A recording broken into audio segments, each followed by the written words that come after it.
queridos alunos, tudo bom com vocês? Gente, os modelos atômicos que nós estudamos até hoje, ele divide para nós o átomo em duas regiões bem definidas, sendo o núcleo, onde concentram-se as cargas positivas, ou seja, os prótons e também os nêutrons, e a eletrosfera, por onde se distribui os elétrons, ok? Voltando lá no modelo atômico de Dalton, a gente precisa lembrar que Dalton falava pra gente que os átomos de um mesmo elemento químico, eles eram idênticos em massa, tamanho, né, forma e propriedades. E hoje, trazendo essa informação para a atualidade, a gente sabe que o que define um elemento químico é o seu número de prótons, que a gente chama de número atômico, que é representado por essa letrinha Z. O número atômico, portanto, significa o número de prótons que cabe, na verdade, que está presente lá dentro do núcleo daquele elemento químico. Então, por exemplo, vamos utilizar aí o carbono. O carbono, ele tem número atômico 6. O que isso significa, gente? Que ele tem 6 prótons lá dentro do seu núcleo, ok? Agora vamos aqui utilizar esses dois átomos aqui, o carbono 14 e o carbono 12. Esse carbono 14 aqui, ele é carbono por quê? Porque ele tem 6 prótons dentro do núcleo. Então, gente, o número atômico é como se fosse o número de identidade do átomo. Então, o número da identidade 6, quem é? Carbono. Então, quem tem número 6, número atômico 6, é carbono, independente da massa, independente de outras propriedades, certo?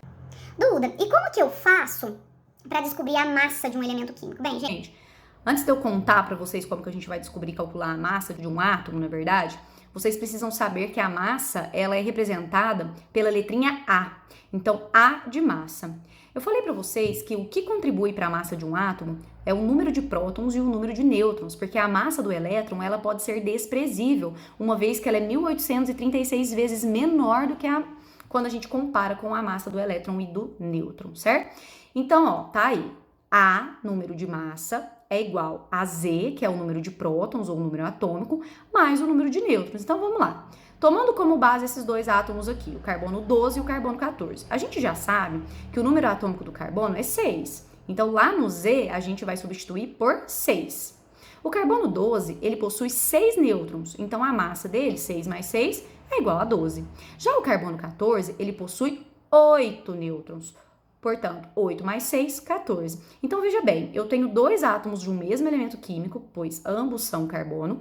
No entanto, eles não são idênticos em massa. Por quê? Porque eles diferem na quantidade de nêutrons. Mas o que identifica, que caracteriza um átomo como sendo de um mesmo elemento químico é o seu número atômico. Atualmente, a gente vai estudar um pouquinho mais pra frente sobre tabela periódica. Atualmente nós temos lá 118 elementos químicos, dos quais 92 são naturais e o restante são sintéticos, né, produzidos em laboratório. Além disso, pessoal, o Dalton, ele falava para nós que o átomo era neutro. Era neutro. Só que na sua concepção, ele era neutro pela inexistência de cargas. E a gente já sabe que as cargas existem, né? As partículas de carga positiva ou sem carga ou de carga negativa, elas existem. Mas, de fato, o átomo, ele é neutro. Mas ele é neutro por quê? Porque dentro de um átomo, a quantidade de elétrons lá na eletrosfera, dentro de um átomo no estado fundamental, certo? É o jeito que a gente encontra ele lá na tabela periódica. Então, dentro de um átomo no estado fundamental, o número de elétrons lá da eletrosfera é idêntico ao número de prótons que se encontram no núcleo. Então, por exemplo, a gente viu aí o carbono. O carbono tem 6 prótons lá dentro do núcleo, portanto, ele tem 6 elétrons na eletrosfera, tá? O hidrogênio, por exemplo, o número atômico 1. Isso significa que ele tem 1 próton dentro do núcleo e ele tem no seu estado fundamental 1 elétron na sua eletrosfera. Por que eu tô falando isso, gente? O Bohr, ele dividiu para nós o átomo em níveis de energia, certo? E lembrando que quanto mais afastado do núcleo, maior é a energia do nível, maior é a energia do elétron que se encontra naquele nível. Então, por exemplo, vamos supor que eu tenho um átomo que tem número atômico 90. Isso significa que ele tem 90 prótons dentro do núcleo e ele vai ter no seu estado fundamental 90 elétrons distribuídos lá na eletrosfera, certo? Será que eu posso pegar esses 90 elétrons e jogar tudo lá na camada 1, na camada K? Ou será que tem uma ordem que a gente tem que respeitar? Tem uma ordem que a gente tem que respeitar. E aí, para a gente fazer a distribuição desses elétrons na eletrosfera, a gente tem que conhecer o diagrama de Linus-Pauling. Mas antes disso, para a gente construir o diagrama de Linus-Pauling e não decorar, porque é muito difícil decorar e é muito fácil construir, né? Então, antes disso, a gente precisa saber duas informações muito importantes. Professor, não estou entendendo o que você está falando. Então, vamos supor o seguinte. Eu quero te encontrar. eu tenho duas opções. Ou eu saio em Uberlândia inteiro, batendo de casa em casa, te procurando, vai ser muito difícil, a probabilidade de eu te achar é muito pequena, né? Eu tenho muito lugar para ir. Ou se não, eu posso te perguntar, eu posso estabelecer o seu endereço. Então, se você falar assim pra mim, Duda, eu moro no bairro Caraíba, na rua tal, a minha chance de te encontrar ali é muito maior. Eu vou lá e tento te encontrar lá. Agora, se eu vou te achar ou não, já é outra história, tá? Eu tenho uma probabilidade maior de te achar. Não significa que você vai estar. Se você não estiver lá, né? Eu posso ter seu endereço, posso chegar lá, você não vai estar. Então é o seguinte, é como se o átomo... Como se o elétron tivesse endereço. Eu sei que ele tá lá na eletrosfera, mas tem camadas possíveis, tem 7 camadas possíveis que ele pode estar, certo? Então, gente, nós vamos considerar que as camadas, que vai de K a Q, de 1 a 7, são os meus bairros de Uberlândia, tá? Então, ó, eu tenho o bairro K, o bairro 1, o bairro 2, o bairro 3, assim sucessivamente até o bairro 7. Tenho 7 bairros em Uberlândia que eu posso encontrar elétrons morando. Só que o bairro, por vezes, ele é muito grande, né? Então vai me dar muito trabalho de te procurar dentro do bairro. Eu preciso saber sua rua, pelo menos. Então, gente, a gente tem que saber que existem subníveis de energia, como se fosse a rua do bairro. A rua não fica dentro do bairro? Portanto, o subnível fica dentro do nível. E aí, gente, eu vou estabelecer aqui 4 subníveis possíveis da gente encontrar os elétrons na prática. O subnível S, o P, o D e o F. Então, são minhas ruas. Lá dentro do meu bairro 1, vamos imaginar assim, ó, quantas casas podem ter lá dentro do meu bairro 1, da minha camada 1 do elétron? Até 2. Então, na camada K, cabem até 2 elétrons. Na camada L, até 8. Na camada M, até 18. Na N, até 32. Na O, até 32. Na P, até 18. E na Q, até 8. Gente, agora vamos começar a falar dos subníveis. Os subníveis, eles também têm uma quantidade determinada de elétrons, uma quantidade máxima de elétrons que eu consigo colocar lá dentro do subnível. Então, se eu tenho uma rua muito pequena, por exemplo, não dá para eu colocar 300 casas nessa rua, né? Eu tenho que dividir elas em quê? Em quarteirões. Então, tem um número limite de espaço ali que cabe, né?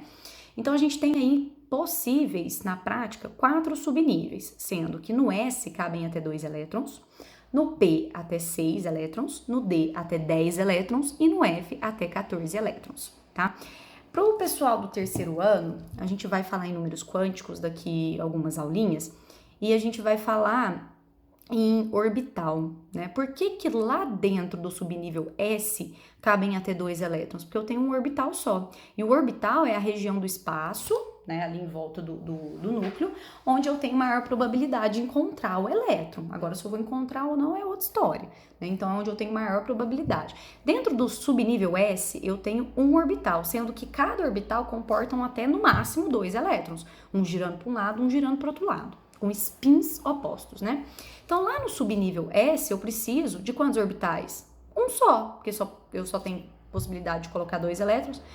No subnível P, quantos orbitais que eu tenho lá? 3, né? Porque em cada orbital cabem 2. Se eu tenho 6 elétrons, 2 vezes 3, 6. Quantos orbitais que eu tenho lá no subnível D? 5, né? 2 em cada um, 2 em cada casinha.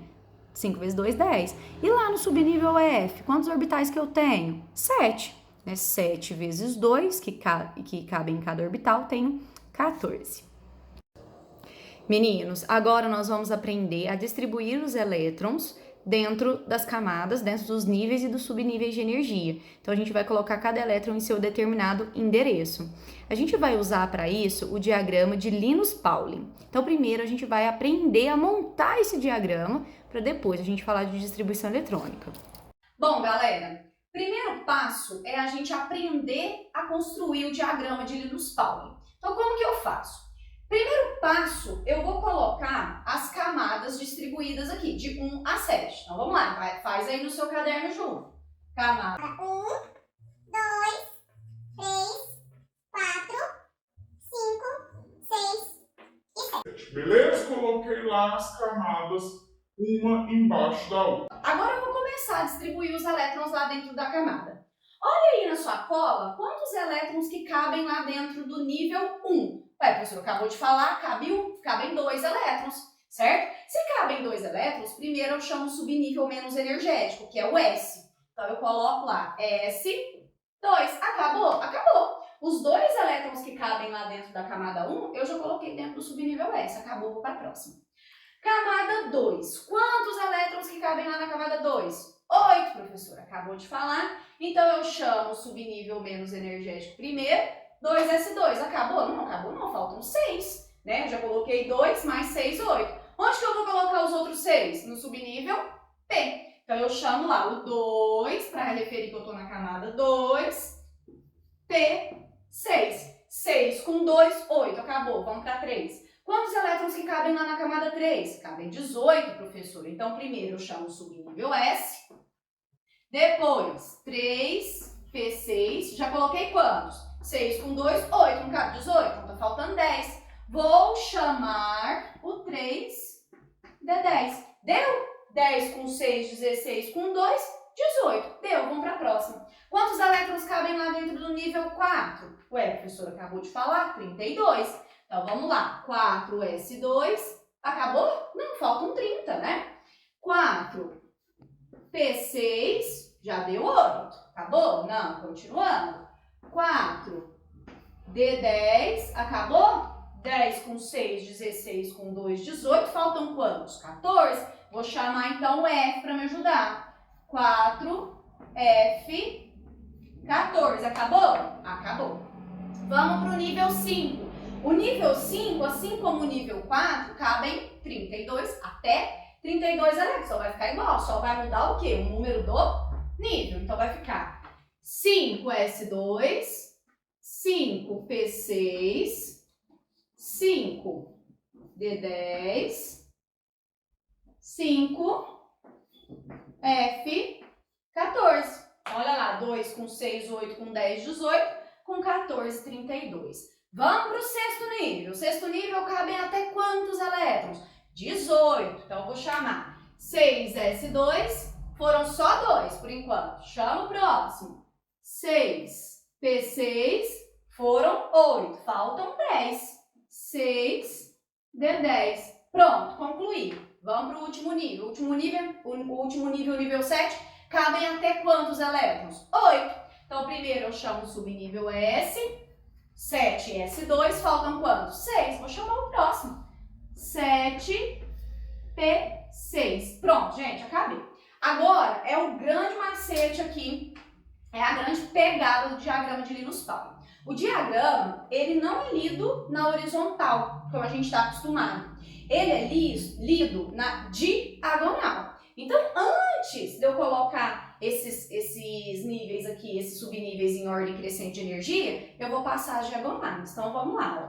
Passei a primeira, acabou, volto na segunda. Essas diagonais aqui, elas têm que ser bem feitas, porque se passar errado, o diagrama fica tudo errado. Então, presta atenção aí na hora de fazer as diagonais. Uma régua aí. Pronto, terminei. Agora eu vou ler o diagrama. Vou começar aqui na origem da primeira seta. Vou descendo. 1S2. Ah, acabou. Para onde que eu volto? 2S2. Acabou. Para onde que eu volto? 2P6, 3S2. Acabou. Onde que eu volto? 3P6, 4S2. Acabou. Onde que eu volto? Na origem, ó. 3D10, 4P6, 5S2. Acabou. Volto na origem. 4D10, 5P6, 6S2. Volto na origem. E assim sucessivamente até a gente chegar no 7P6. Beleza? Então vai ficar assim, gente, ó. 1S2, 2S2, 2P6, 3S2, 3P6, 4S2, 3D10, 4P6, 5S2. 4D10, 5P6, 6S2, 4F14, 5D10, 6P6, 7S2, 5F14, 6D10, 7P6.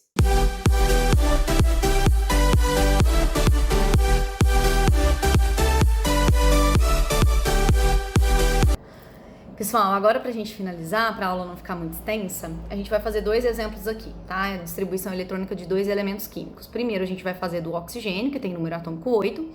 Então, o que significa que ele dizer que ele tem número atômico 8, que ele tem 8 prótons dentro do núcleo. E em seu estado fundamental, como o átomo é neutro, ele tem também 8 elétrons na eletrosfera. Então, a gente tem para distribuir esses 8 elétrons. Então, eu vou começar lá do inicinho. Pausa o vídeo e tenta fazer, depois você volta, tá? Então, a gente começa. 1s2, já distribui 2. Qual que é o próximo? Vai na diagonal, hein?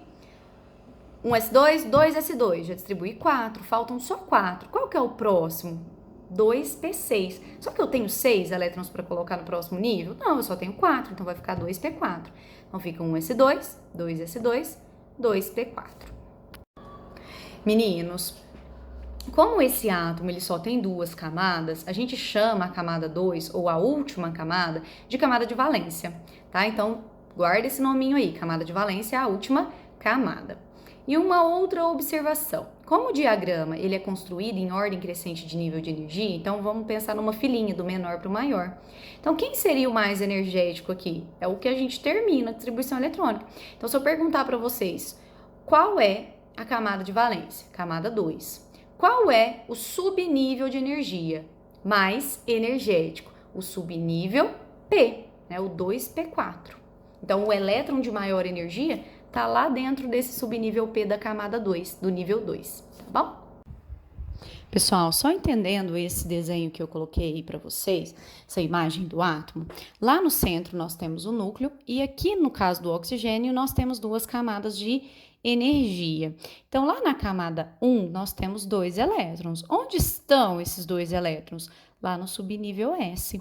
E lá na camada 2 nós temos quantos elétrons?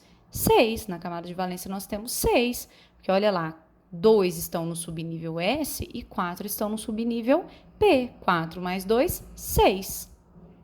Nosso segundo exemplo é o cloro.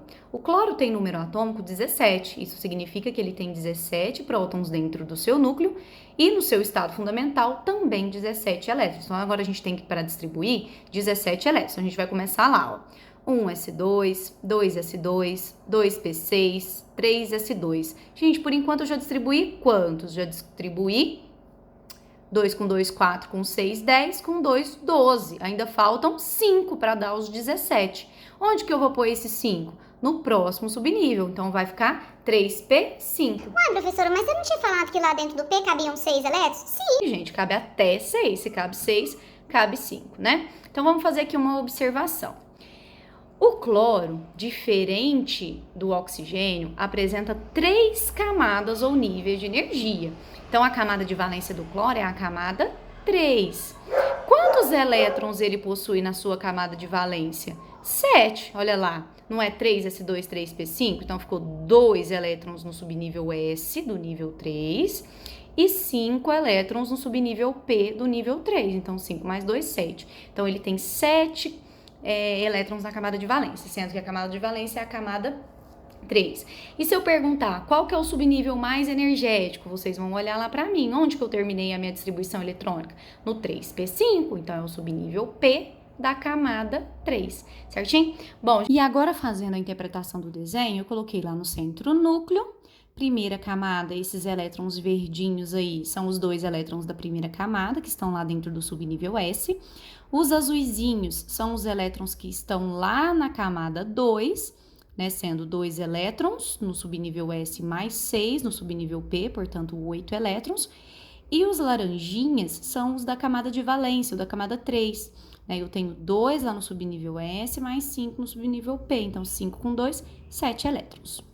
Gente, nós voltamos na próxima aula. Um grande beijo, fiquem com Deus.